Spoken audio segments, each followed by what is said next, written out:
Bismillahirrahmanirrahim. Assalamualaikum warahmatullahi ta'ala wabarakatuh.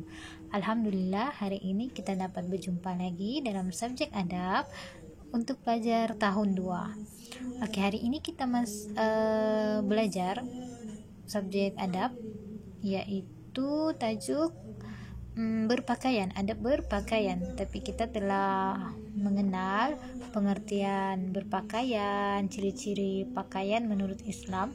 Hari ini pula kita akan belajar tentang tujuan menjaga adab berpakaian. Oke, video ni macam ada sedikit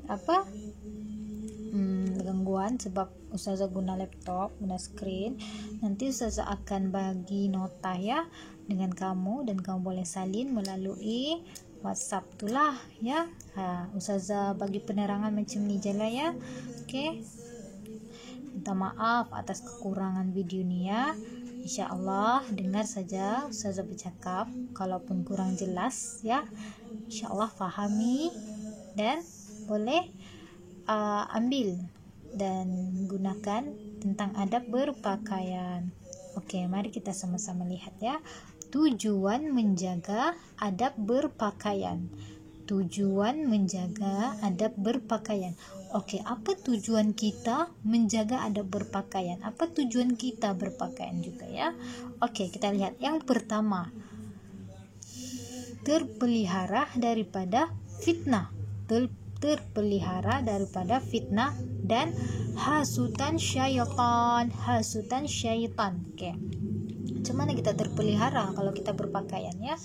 Oke, lihat, bila kita bertudung, bila kita pakaian sentiasa menutup aurat, InsyaAllah kita akan terpelihara daripada hasutan dan fitnah syaitan ya. Sekarang ni bila kita lihat dengan kehidupan teknologi kita yang amat canggih ya, bila contoh kita tidak berpakai tudung, kita tidak pakai tudung ya, boleh saja wajah kita atau wajah kita diambil dan diedit orang dengan pakaian-pakaian tidak senonoh ya. Sekiranya kita menutup aurat, pakai tudung, semua tertutup, mengikut syarat, InsyaAllah benda-benda itu semua dapat kita elakkan ya. Yang kedua, menjadikan diri kita seorang yang berdisiplin ya. Menjadikan diri kita seorang yang berdisiplin ya. Bila kita berpakaian sopan, berpakaian yang mengikut syarat nih ya, otomatis kita akan jadi diri kita tuh berdisiplin ya. Sebab pakaian kita juga adalah salah satu orang bilang tarbiyah kepada orang lain ya. Yang ketiga pula, dapat menjaga marwah di diri. Ini paling penting, dapat menjaga marwah diri. Bukan saja diri kita dapat jaga, marwah ke keluarga kita pun kita dapat jaga. Apabila kita berpakaian yang menutup aurat, marwah diri kita akan terjaga justru dengan marwah ke keluarga kita dapat jaga. Seterusnya kita akan dihormati oleh rakan-rakan kerana memakai pakaian yang kemas dan bersih. Alhamdulillah ya, memang kita akan dihormati, disegani oleh orang lain bila kita berpakaian yang kemas, bersih, dan paling penting menutup aurat. Boleh faham kan situ apa tujuan kita beradab berpakaian? Apa tujuan kita menjaga adab berpakaian? Ada 4 ya. InsyaAllah murid-murid boleh paham ya. Ringkas saja kita belajar hari ini ya.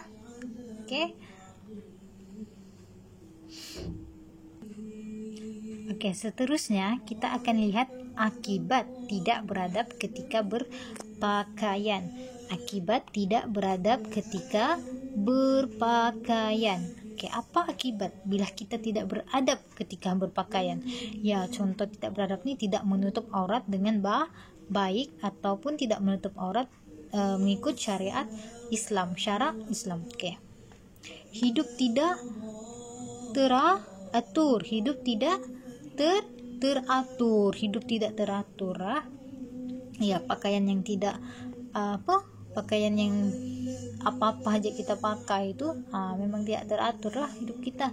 Pakaian yang kotor pun dipakai, yang tidak kemas pun dipakai, tidak teratur itu. Orang tengok pun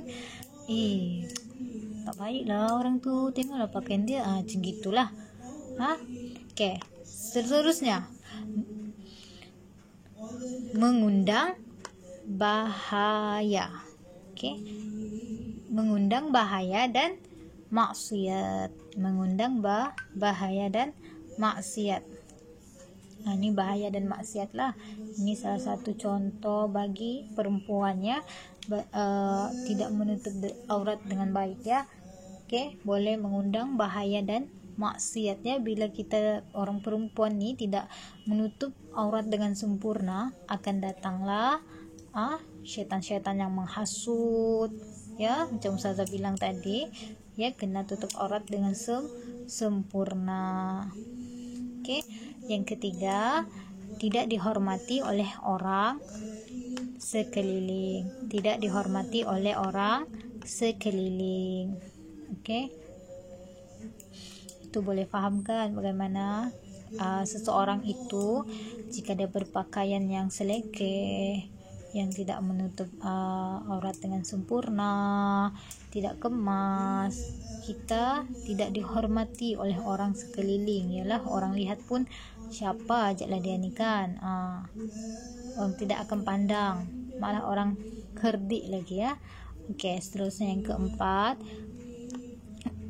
menggambarkan pribadi yang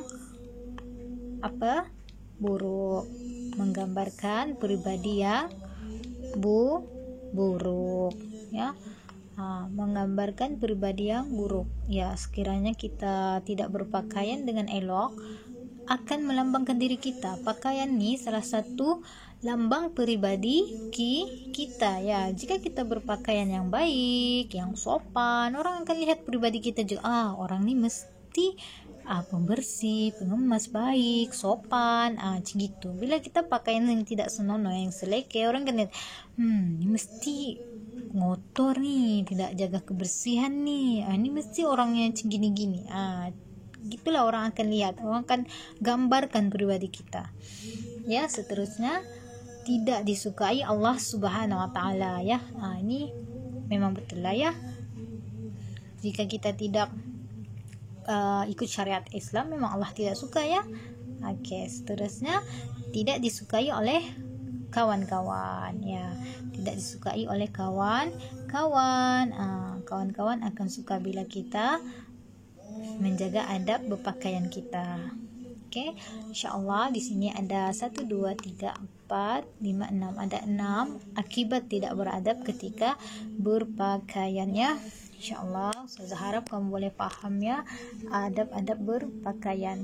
Oke, tadi kita telah belajar tujuan menjaga adab berpakaian. Murid-murid boleh tulis tujuan menjaga adab berpakaian dan akibat tidak beradab ketika berpakaian.